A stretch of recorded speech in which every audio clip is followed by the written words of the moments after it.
Hey, this is Dermot Combo. Thank you so much for joining me today. I want to talk about the economic and social impact of the pandemic, of the COVID-19 pandemic. How has it affected our economy, and obviously how has it affected the social situations in the planet?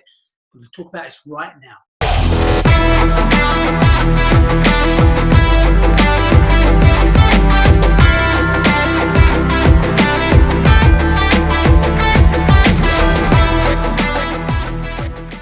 So, where are we now? We are in the middle of June. Yes, officially it's actually Midsummer's Day. So it's the middle of the year. And what a year it's been so far. March, most of the world's economy shut down. November last year, we heard about COVID first in China. A lot of governments were very slow to act upon this. In February of 2020 this year, the International Monetary Fund put out an article in The Economist saying that they're expecting the worst economic crisis since the Great Recession of 1929. So these guys knew what was coming back in February before global economies had been locked down. They knew what was coming. They were speaking about this in February. Fast forward March, end of March, a lot of the global world economy started shutting down. The country where I'm in, the United Kingdom, lockdown. Stores were closed, shopping malls were closed, restaurants closed, bars were closed, pubs were closed, gymnasiums, which I'm really gutted about, they were closed. Fast food restaurants were closed. Literally everything was closed. The only places that here in the United Kingdom that were allowed to be open were pharmacies, convenience stores and supermarkets, because apparently COVID does not live in supermarkets. It lives in pubs, bars, clubs, etc. Different story. So they were closed.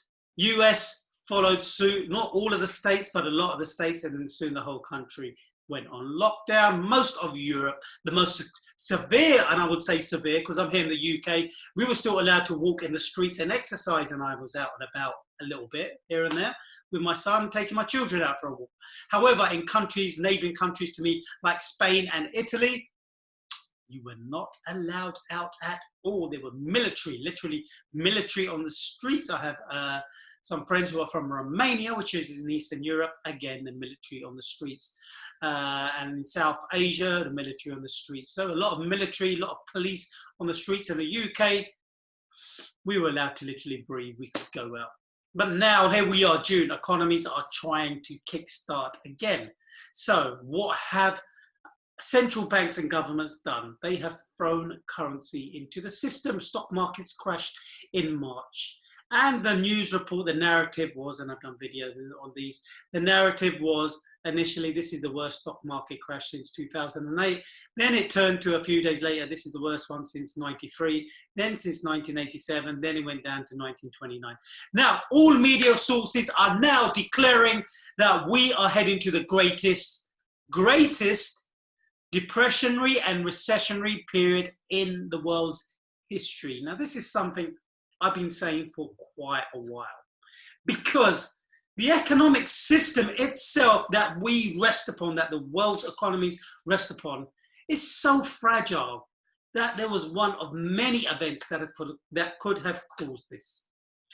Could have been a war between the US and China, or US and Russia, or US and the Middle East. These guys are just fighting with everyone. Could have been a war along there. Could have been an economic war between another country. Could have been a severe terrorist attack within a potentially Western nation. You know, there were many events that could have caused this. People were predicting that Brexit would be causing a severe market crash. So people have been kind of waiting for something. I've personally been preparing and waiting for a crash to happen, because I knew it was coming, and I know what happens whenever there are crashes. There is a transfer of wealth from the many to the few. And why is there a transfer of wealth from the many to the few? Because the few know things that the many don't know. And why don't the many know? Because the mass media, mass state-controlled education system does not teach that to the many. And this kind of coveted information, which the few know, is not taught to them in their schooling either. It's passed down at the dinner table from generation to generation. And that is how they hold on to their wealth for generation through generation, because these cycle events, they do occur in cycles. They are very regular occurrences. So I've been preparing for this. And I call it Plan G. I really love cryptocurrency. I love the whole ethos behind the decentralization, that you can't manipulate real cryptocurrencies. They stay in place. So I've been preparing for this. And we are there now. We are there, literally. Banks are throwing trillions. Let me give you an example. It took the United States almost 200 years to rack up like $10 trillion worth of debt, $15 trillion worth of debt. Then after 2008, quantitative easing started in the US, where the US Federal Reserve, the government obviously gave them permission, the US Federal Reserve started throwing trillions of dollars, but over smaller increments of $1 billion, $100 billion, 150 billion here and there, and slowly the national debt went up. Now, in the space of a few months, in the space of a month, the Federal Reserve, through the US government's permission, they threw that $2.5 trillion at the US economy, didn't do nothing. Then they threw another $3 trillion, didn't do nothing. Now the Federal Reserve chairman has come out and said, I'm going to open up my checkbook. I will write unlimited checks. And that is what is happening. Unlimited currency is being thrown at the markets. How is this going to affect us economically and socially? It's going to affect us economically because this is a road to financial global collapse. No other way that this is going to end up. And it won't happen next week, overnight. You know, this is a gradual process, and it will happen when the powers that be decide that they're ready to collapse everything. And when they've got systems in place for either this reset, which is a word we're going to hear thrown around a lot, a reset, or the one world global currency. And they're probably going to come very close together. There'll be a reset and a world dollar or something like this. It'll be something along them lines. Until then, they will keep throwing currency into the market, and it will give the impression that everything is okay. So the stock markets will continue to be bought out. The bond markets will continue to be bought out.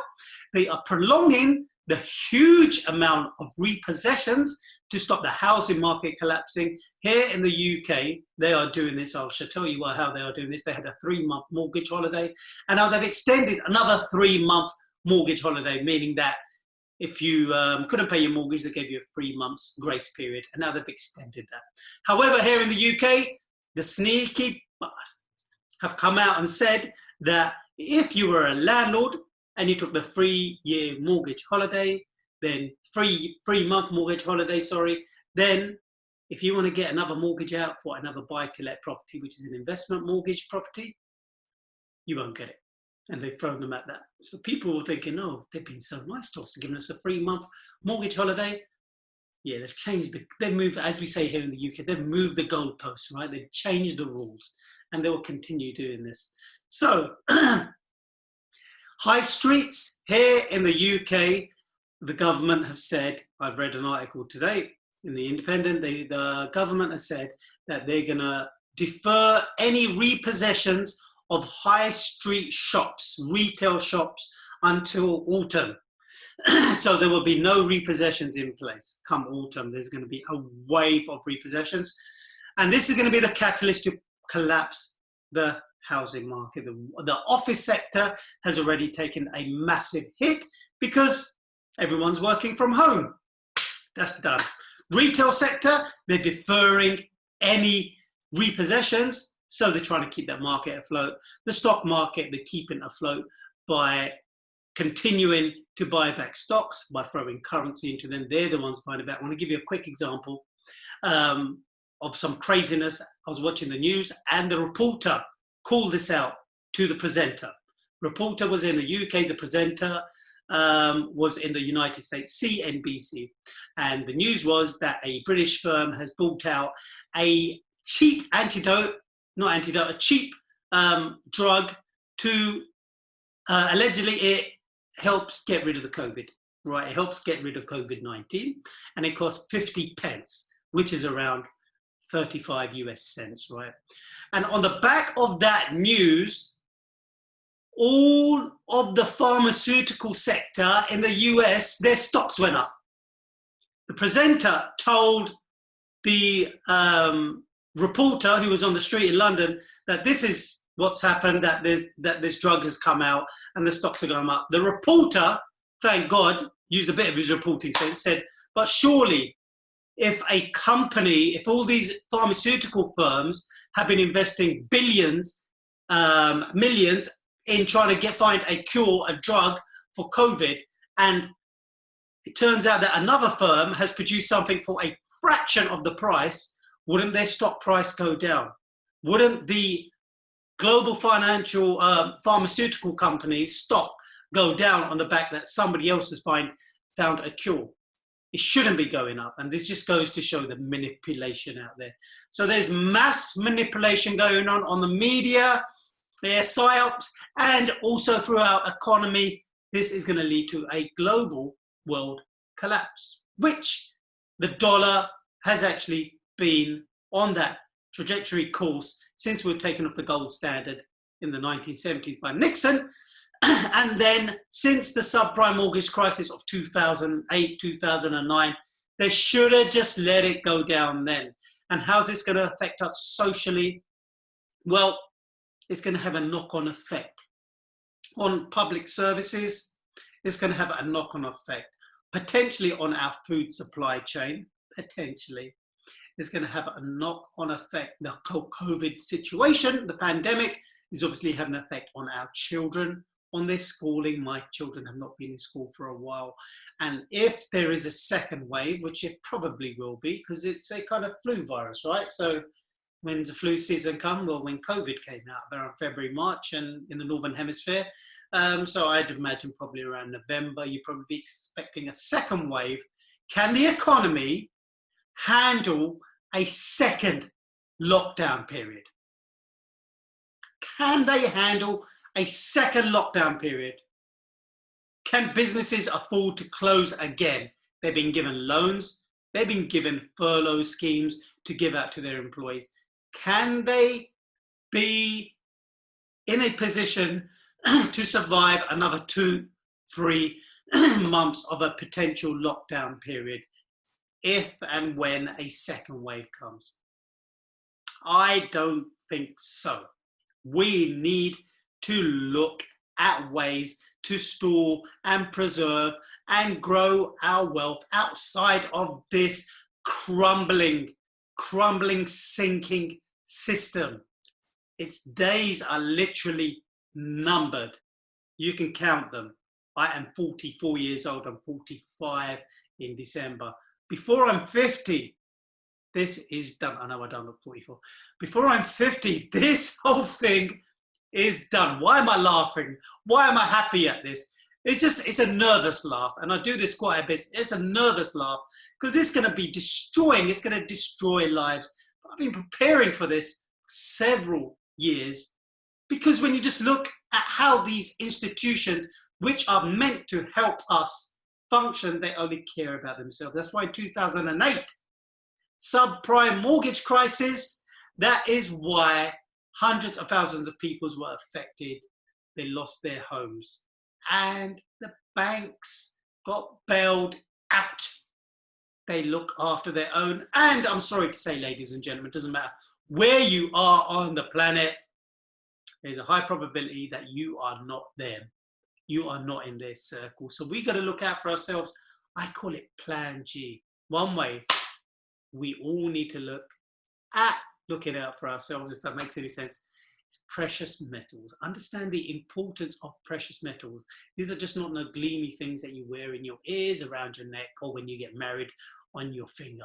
No, this has been used as money for millennia, and there's a high probability that we're going to revert back to some type of gold standard. Check out my audiobook. Please click on the link below. It will take you to my audiobook, Life-Changing Stuff. I'm not just saying this because I've wrote it and I've narrated it. It is truly life-changing stuff. Do yourself a favor, do your family a favor, do your community a favor. Click on the link, read the book, understand the point I'm trying to get across. Please like, share, forward this video on, subscribe to this channel as well, and I'll speak to you soon. Stay safe.